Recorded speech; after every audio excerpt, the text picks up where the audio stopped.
What if the reason you're tired isn't because you need more sleep? What if the real exhaustion comes from running on the wrong fuel?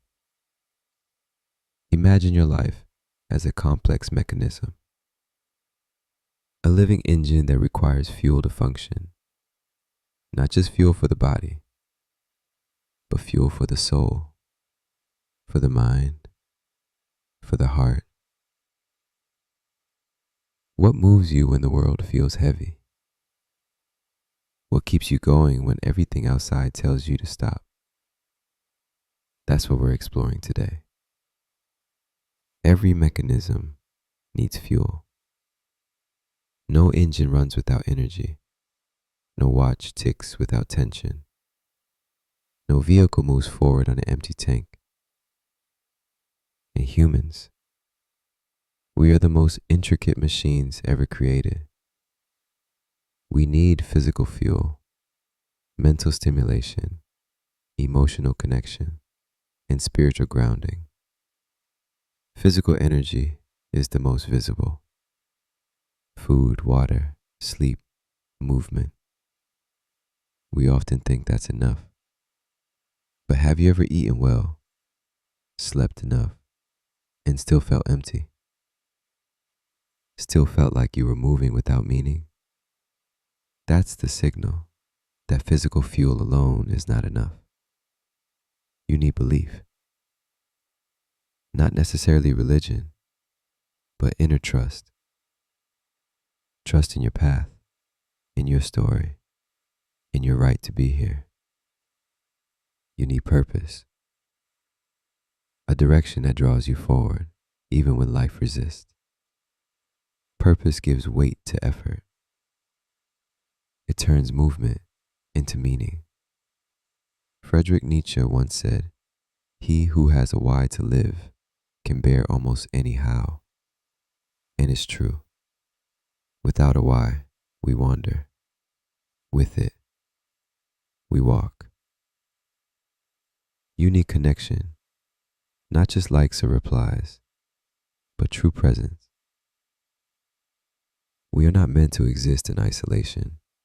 We are wired for resonance. We gain strength through others, through being seen, heard, felt. When you feel disconnected from others, it's often a mirror of disconnection from yourself. The reconnection starts within. Stillness, silence, space. These are not voids.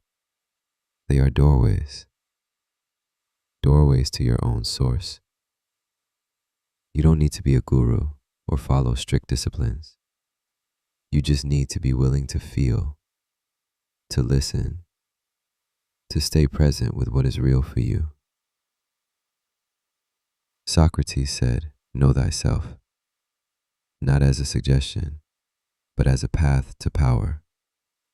When you know yourself, you no longer run on empty, because your own essence begins to nourish you.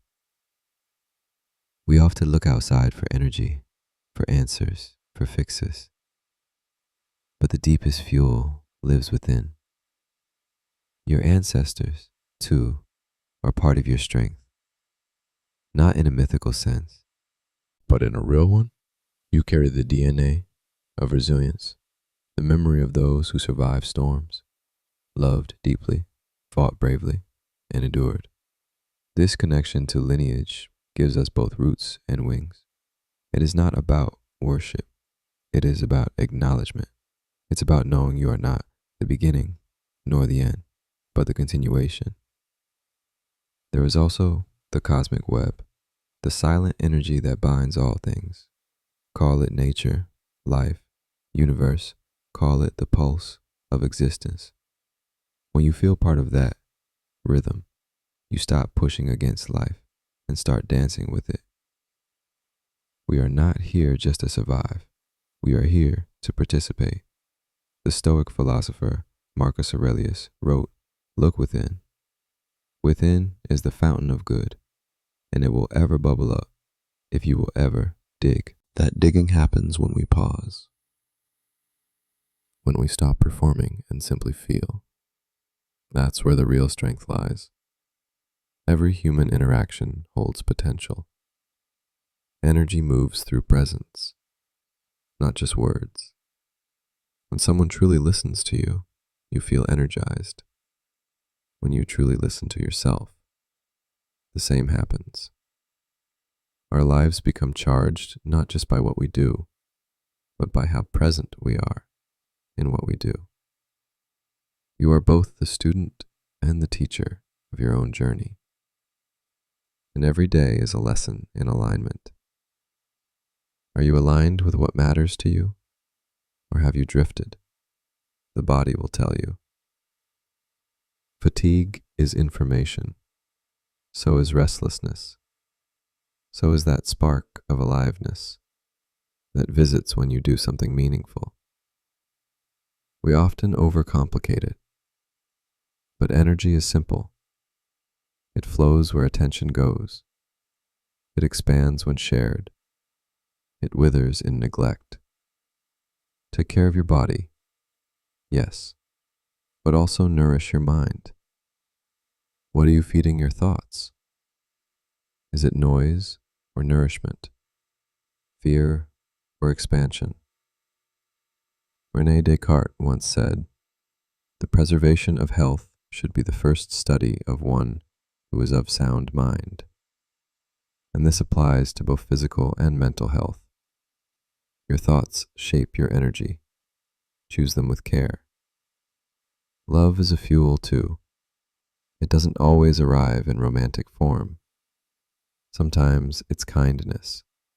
Sometimes it's forgiveness. Sometimes it's choosing peace over pride.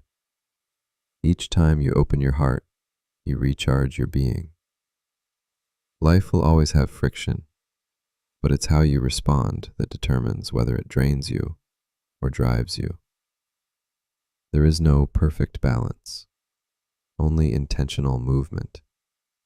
There is no final enlightenment, only continual return to center. We live in rhythms, rest and action, giving and receiving, learning and forgetting.